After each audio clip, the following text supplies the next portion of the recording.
queria começar perguntando mais sobre a peça. Eu sei que você já conversou comigo como é que ela é, mais ou menos, mas eu queria saber, assim, eu lembro que você me falou que você partiu lá daquela parte do meio, daquela parte das mudanças de compasso, ali, daquele processo para fazer a peça inteira.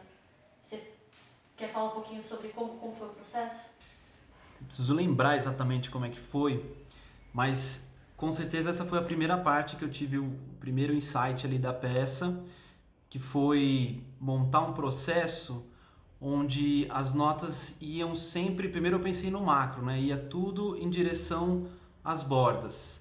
E daí desse pensamento que veio a ideia da harmonia, que eu falei, então eu vou partir do intervalo de terça menor, porque são as duas notas extremas do piano, e intervalos de sétimas maiores e nonas menores. Então eu vou girar nessas sétimas e nonas e vou sempre em direção às bordas. Então veio essa coisa de borda e eu tentei relacionar isso com a harmonia e o negócio foi desenrolando, entendeu? Entendi. E também a peça tem várias partes que são esses eventos que você fala, né? Tipo, tem duas. São duas grandes frases que começam, né? Ali, tipo, eu entendo como duas. Não são duas ideias, mas são duas grandes frases ali que acontecem a partir daquelas apojaturas, né? Ali você tem três apojaturas ali que acontecem e que fazem nascer essas três ideias e aí você desenvolve isso, né? São três fluxos ali que acontecem e os três fluxos eles vão cada vez mais dilatando temporalmente e eles sempre vão em direção às bordas também. Então a gente pode ver que o início da peça ela começa no extremo agudo e as frases elas vão abrindo no espectro. Então ela se toca uma nota super grave e depois uma super aguda. Ela sempre tem essa direcionalidade de ir abrindo, sempre em direção às bordas. E quanto mais perto das bordas vai chegando, mais dilatado temporalmente o negócio fica, entendeu? Ah, sim, isso dá pra notar. Sim. Então, por exemplo, essa ideia harmônica que você teve para Bordas de Luz é uma coisa que é uma ideia. Nas suas outras peças, você tem outras harmonias para suas outras peças ou você tenta manter uma mesma cor para suas composições? Eu mudo tudo. Para cada peça, eu tento partir de uma coisa não musical e tentar bolar uma ideia musical daquilo, entendeu? Nesse caso, como eu tinha pensado piano e essa ideia de bordas, então ela nasce do piano. Mas se você for pegar a peça minha para violão, a harmonia é um outro pensamento, porque é um outro insight que tem ali e daquilo eu desenvolvo uma nova ideia. Então cada peça Sim. é um universo diferente. Você falou dessa coisa, você parte de uma ideia não musical, né? Então, tipo, eu tava ouvindo suas outras peças. Você tem uma peça que parte do Kafka, né? Do Castelo. As salas desconhecidas do castelo, isso mesmo. Isso. E você tem uma peça muito legal pra guitarra, chama Eros e Eros e Thanatos. Thanatos. Ela é parecida com a fonossíntese do cello também. Porque a ideia é misturar os universos de alturas com o universo de técnica estendida ali, que seria uma coisa mais de ruídos, entendeu? Então ela Sim. começa nessa ideia do Eros e Thanatos, que é uma ideia de contraste de duas entidades que têm um contraste. E aí eu faço a mesma coisa na fonossíntese, mais ou menos ali.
tipo, o Eros e Thanatos, assim, na minha opinião, me parece uma peça mais lahrimaniana, assim. Sim, com certeza. Que é, por exemplo, o Bordas de Luz. E aí você também tem, tipo, uma influência ali no Messiaen, por exemplo. Você Sim. tem aquela peça para orquestra que vai pegar a harmonia do Messiaen. Os Que é quasais. muito mais harmônico do que Lahriman, né? Sim, com certeza. Então, como é que você... Não sei se dá pra responder isso, mas como é que você lida com esses dois mundos, assim? Eu tenho fases, né? Eu não fico muito estrito numa coisa só. Eu sempre gosto de experimentar um monte de coisa. Então, quando eu fui escrever para piano, a primeira coisa que eu pensei foi harmonia. Eu quero fazer harmonia. Lógico que se a gente for pensar nesse sentido de Lyman, as técnicas estendidas, existem também harmonias de ruídos, né? Porque harmonia é um conceito, né? Então a gente pode bolar harmonias de ruídos. Mas nessa peça para piano eu quis falar, não, vou fazer harmonia, pensar música intervalar. Como que eu posso pensar uma harmonia super coerente intervalar? Mas eu também não abri mão dessa coisa mais lahmaniana. Foi assim, uma dose baixa, pequena, mas eu quis trabalhar essa coisa da ressonância, etc. Mas é todo esse lance da ressonância trabalhado através dessa ideia de harmonia, de pensar notas no caso, né?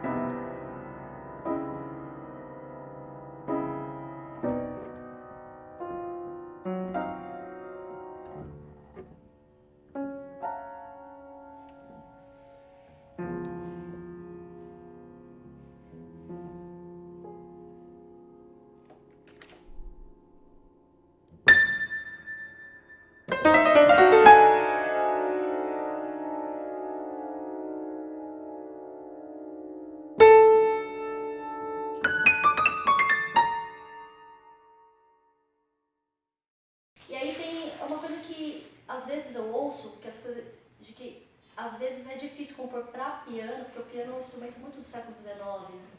Então eu acho que ele não evoluiu tanto quanto o instrumento de sopro, por exemplo, para o século XX e XXI. Então eu não sei até que ponto há dificuldade de você, essa coisa de você criar algo novo para um instrumento que ainda tem um idioma muito antigo, sabe? Então talvez a ressonância seja um bom caminho, né? Talvez. Sim, exatamente, porque nessa peça a gente pensa uma ideia de expandir o instrumento seria não só uma peça para piano, mas uma peça para piano microfonado, né? Porque essa coisa da ressonância, que você tem essa imersão dentro do som, isso vai te possibilitar se o piano estiver microfonado ou se você tiver com o ouvido lá dentro, né? Se você coloca esse piano numa sala de concerto sem microfonação, esse tipo de minúcia ali a gente não capta. Então, a gente pode até considerar nesse sentido sendo um instrumento expandido, porque é um instrumento microfonado que tem que possibilitar toda essa ressonância que é o grande charme da peça, né? Sim, sim. E também traz outro som. Não é um som que eu percebo que não é um som tão, não é pianístico. Tem uma dimensão espacial do negócio, né? Exato, é muito legal perceber o que sobra do som depois de todos os ataques. Sim. E a resultante daquilo é muito legal. Sim, é um negócio. O som desaparecendo também, você cria essa dimensão espacial, né? Que é uma coisa que não dá se você coloca ele na sala de concerto, você acaba não tendo essa coisa tridimensional, né? Sim, sim. Então, acho que uma última pergunta seria em relação à guitarra mesmo. Sim. Já indo nessa esteira aí da microfonação. Você tem a sua peça para guitarra, por exemplo, ela tem uso de pedal, né? Ela tem uso de pedal. E você tem outras obras ali junto com vídeo, que envolve improvisação.